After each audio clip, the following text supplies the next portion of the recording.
चला, नमस्कार विद्यार्थी मित्रांनो, पुन्हा भूमिपुत्र फाउंडेशन या ऑनलाईन प्लॅटफॉर्मवर आपलं सर्वांचे स्वागत आहे. आपण ऑलरेडी 2021चा पेपर बघितला, त्यातले पॉलिटीचे पीओक्यू अनालिसिस बघितलेले आहे. आता आपण 2020चा पेपर बघूया. 2020चे जे पॉलिटीचे प्रश्न आहे ते आपण बघूया. पॉलिटीच्या प्रश्नामध्ये 10 प्रश्न आहे. टोटल 10 प्रश्नाचं आपण अनालिसिस करू आहे. सांगितल्याप्रमाणे कमेंट बॉक्समध्ये तुम्ही सर्वजण नक्की सांगा मला की काय इम्प्रूव्ह करावं लागेल, की अजून आपण सर्वांपर्यंत पोहोचू आणि कंटेंट कसे देता येईल किंवा नवीन नवीन व्हिडिओ कसे तुमच्यासमोर आणता येईल. सोबतच चालू घडामोडीचं सुद्धा सेशन आपल्याला चालू करायचे आहे. तर मला वाटते की जर तुम्ही काही सजेशन असेल तर तुम्ही नक्की द्या. त्याच्यामागचं कारण काय, तर मी पूर्णपणे नवीन आहे, याच्यावर थोडं काही चांगल्या गोष्टी आणायला थोडा उशीर होत आहे, पण चांगल्या गोष्टी देण्याचा नक्की प्रयत्न करू.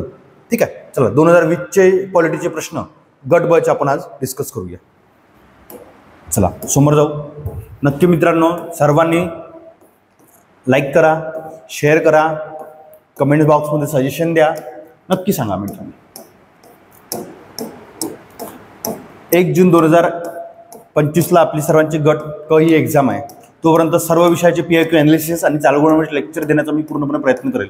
पण तुमचं सर्वांचं काम आहे, तमाम महाराष्ट्रातल्या विद्यार्थ्यांना मी सांगू इच्छितो की सर्वांनी मला सपोर्ट करा.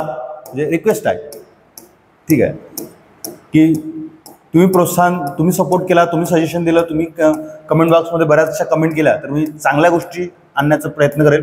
कारण की मी इन्स्पायर होतो तुमच्यामुळे आणि तुमच्यामुळे चांगल्या गोष्टी तुमच्यापर्यंत पोहोचण्याचं काम करेल. बघा, हा व्हिडिओ का लेट आला, 2 दिवस झाले आपण व्हिडिओज टाकले नाही. त्याच्यामागचं कारण हे होतं मित्रांनो की 2023चे गट क 2023ची प्रोव्हिजनल लीडसाठी आम्ही सर्व विद्यार्थी प्रयत्न करत आहे. थोडं त्याच्यामागे आम्ही लागलेलो होतो. सर्वांना म्हणजे आमचे लोकप्रतिनिधी, आमचे महाराष्ट्राचे जे मंत्री आहेत त्यांच्यापर्यंत आम्ही तो मुद्दा पोहोचवण्याचं काम केलं आणि त्याच्यामध्ये मी सुद्धा होतो त्या ग्रुपमध्ये. मी अमरावती जिल्ह्यातून आम्ही त्या ग्रुपचे प्रतिनिधित्व करत होतो आणि तो विषय आम्ही त्यांच्यापर्यंत पोहोचवला की आमची गट क 2023ची प्रोव्हिजनल लिस्ट आयोगाने लवकरात लवकर लावावी, जेणेकरून आम्ही सुद्धा जॉईन व्हावं. तर यासाठीच तो मुद्दा होता. तर असो विद्यार्थी मित्रांनो, त्यामुळेच मी तुमच्यापर्यंत हे व्हिडिओ दोन व्हिडिओनंतर तिसरा व्हिडिओ, चौथा व्हिडिओ येण्यासाठी लेट झालेला आहे. तर सॉरी मित्रांनो, परंतु आता इथून कंटिन्यू व्हिडिओ येतील आणि PML सुद्धा लवकर लागतील आणि तुम्हाला आम्ही चांगली बातमी देऊ. ठीक आहे, असो आपण पुन्हा गट क च्या पीओक्यू सेशनकडे जात आहे आणि त्याच्यामध्ये 2020चा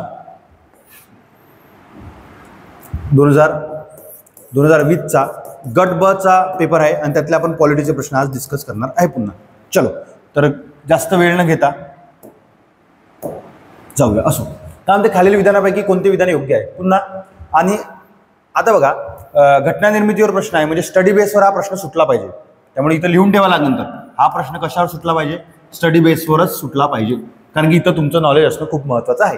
इथं तुम्हाला लॉजिक वगैरे लावायचं नाही. बघा, संविधान सभेच्या 288 सदस्यांनी लगेच क्लिक झाला पाहिजे. 288 नव्हते, किती होते रे, 284. 26 जानेवारी नव्हते तर किती होते रे, 24 जानेवारी. त्यामुळे चुकलं हे विधान. मुद्दा समजा, कायद्याने घालून दिलेली पद्धती हे तत्व नाही, हे कुठून घेतलंय आपण, जपानवरून. ठीक आहे. संसदेच्या दोन्ही सभागृह संयुक्त बैठक ही कल्पना ब्रिटिश नाही, कुठून घेतली आपण, ऑस्ट्रेलियावरून, कलम 108. तिन्ही विधान चुकले. आन्सर काय, वरीलपैकी एकही नाही. स्टडी बेसवर प्रश्न होता, मी आधीच सांगितलं तुम्हाला. स्टडी बेसवर प्रश्न असेल तर लॉजिक डोकं जास्त नाही लावायचं. आता बघा विद्यार्थी मित्रांनो, पहिले तर बघा, अ आणि ब हे विधान दिलेलं आहे आणि बरोबर विधान ओळखायला लावले. अ विधान अगदी बरोबर आहे, ब विधान चुकीचं आहे. ठीक आहे.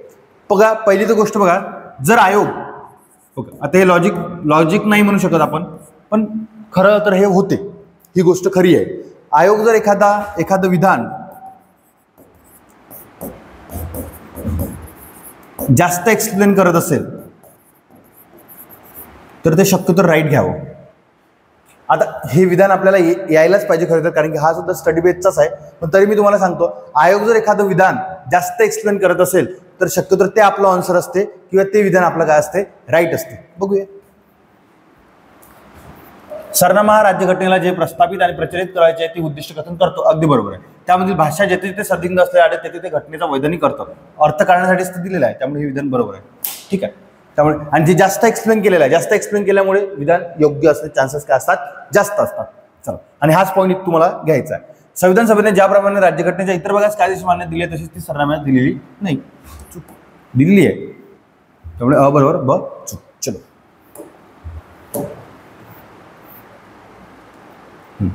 पुन्हा केसीव्हीआरचे विधान आपल्याला माहिती आहे, पण आता इथं तुम्हाला माहित नाही की तो प्रश्न समजेल किंवा नाही समजेल.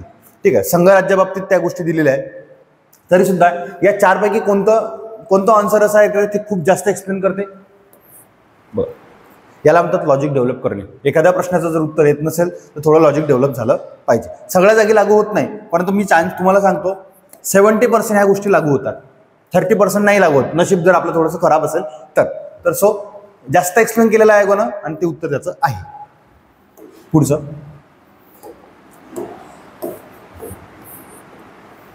काय म्हणते, ग्रामसभेचे कार्यवृत्त व इतर संबंधित अभिलेख सुरक्षित अभिलेख ठेवणे आणि त्याची योग्य सुरक्षितता राखणे सरपंच आणि उपसरपंच. तुम्हाला एवढं तर माहित असेल, स्टडी बेसचा प्रश्न आहे तरी सुद्धा एक सांगून देतो. बघा, सरपंचासोबत कोण काम करत असतो नेहमीच, सचिव. म्हणून हे विधान चुकलं, अविधान चुकलं. प्रत्येक वित्तीय वर्षातील ग्रामसभेची पहिली बैठक ही वित्तीय वर्ष 2 महिन्याच्या. ग्रामसभेच्या वर्षातून 4 बैठका होतात. मुद्दा कळला, चुकलं. ठीक आहे, चलो. म्हणून कोणतं बरोबर आहे, ब बरोबर आहे. स्टडी बेसचा प्रश्न होता, लॉजिक नाही लावायचं बरं का प्रत्येक जागी, कुठे ना कुठे. हे बघा, आता बघा, ग्रामपंचायतीच्या कोणत्याही ठराव व त्या ठरावाच्या संमत झाल्याचं खूप मोठे विधान दिलेले आहे. ठीक आहे, दोन्ही विधानं खरं तर बरोबर आहे, मी वाचत नाही, पण हे विधान खूप जास्त एक्सप्लेन केलेलं आहे आणि आयोगाने एवढे एक्सप्लेन केले असणार 100% काय असणार, बरोबर असणार. त्यामुळे दोन्ही विधानं काय इथं बरोबर आहे. हे आहे लॉजिक. खूप कोणत्या तत्वातून न्यायसंस्थेच्या प्रशासकीय कृतीवरील नियंत्रणाचे उगम होतो. कोणतं तत्व असते ते, कायद्याचे राज्य. कायद्याचे राज्य खूप मोठी गोष्ट आहे. आपण बघू, त्याच्यावर जर स्पेशल एक लेक्चर घेतलं तरी खूप चांगली गोष्ट होईल. आता बघा, पुंछ आयोग पहिले तर एक लक्षात घ्या, पुंछ आयोग सुद्धा केंद्र राज्य संबंधित होता. आणि मग केंद्र राज्य संबंधित जर असेल तर शक्यतो ते केंद्राची बाजू मांडणार. बघा, त्यांनी मंत्रिमंडळाच्या सल्ल्याशिवाय अथवा सल्ल्याविरुद्ध कार्यरत, ठीक आहे, राज्यपाल पदासंबंधित काय तरतुदी आहे. बघा, त्यांनी मंत्रिमंडळाच्या सल्ल्याशिवाय अथवा सल्ल्याविरुद्ध कार्यरत असणाऱ्या किंवा निवृत्त झालेल्या मंत्र्याला खटला चालवण्यास मंजुरी देण्याचा अधिकार असावा. बरोबर आहे ते विधान. आपल्याला चुकीचं विधान विचारायला लावलं, हे पहिलं लक्षात घ्या. ते राज्य विधानसभेचे मंजूर केलेल्या महाविकास ठराव पदांतून केले जाऊ शकतील. ठीक आहे, ते राज्यसभेने मंजूर केलेल्या महाविकास ठराव आणि त्या ठरावास लोकसभेने मान्यता दिलेल्या पदांतून केले जाऊ शकतील. राज्यघटनेच्या अनुच्छेद 163 मध्ये असा बदल करण्यात यावा की त्यांनी असलेले स्वच्छतेने अधिकार मनमानी पद्धती वापरू शकणार. तर 4 नंबर त्याचा अनुसार आहे, तर हे पण लक्षात घ्या. ठीक आहे, चल. तर मोठं विधान आहे. पुंछ आयोगाबद्दल आपण ते सर्व विधान लक्षात ठेवू शकतो का, हा तर डाऊट आहे, पण ते एक्सप्लेनेशनवरून थोडं समजते की केंद्राची बाजू मांडणार तो आहे. राष्ट्रीय ग्राम स्वराज्य अभियान पंचायत राज संबंधी आहे, जे 2018 मध्ये सुरू झालं होतं. जास्त एक्सप्लेन करणारा सुद्धा मुद्दा आहे, पण ते एवढं नाही, पण लॉजिक लागते की राष्ट्रीय ग्राम स्वराज्य अभियान पंचायत राज संबंधी आहे, जे 2018 मध्ये सुरू झालेलं होतं. ठीक आहे, हा, हे खूप महत्वाचं आहे. पहिले तर बघा, लोकलेखा समितीबद्दल मी 2 पॉईंट सांगून देतो तुम्हाला. लोकलेखा समिती म्हणजे कुठली समिती, पॅक म्हणतो आम्ही तिला.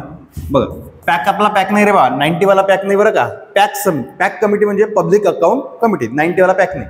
पण तो पॅक तुमचे बऱ्याच जणांसाठी महत्वाचा असतो, पण हा पॅक आयोगाने आपल्याला इकॉनॉमिक्समध्ये पॉलिटीच्या दृष्टीने खूप महत्वाचा आहे. त्यामुळे या पॅकची माहिती आपल्याला माहिती पाहिजे. पॅक घ्यायचा नाही आहे, पण आपल्याला या पॅकची माहिती लक्षात ठेवायची मित्रांनो. पॅकबद्दल काय सांगू शकतो आपण, पॅकची स्थापना 1919च्या कायद्यानुसार कधी करण्यात आली, 1921 मध्ये करण्यात आली. हा पहिला पॉईंट. पॅकमध्ये सध्या 22 सदस्य असतात. लोकसभेचे 15, राज्यसभेचे 7. बरोबर आहे. नंतर पॅकचा अध्यक्ष हा विरोधी पक्षाचा असतो 1967-68 पासून.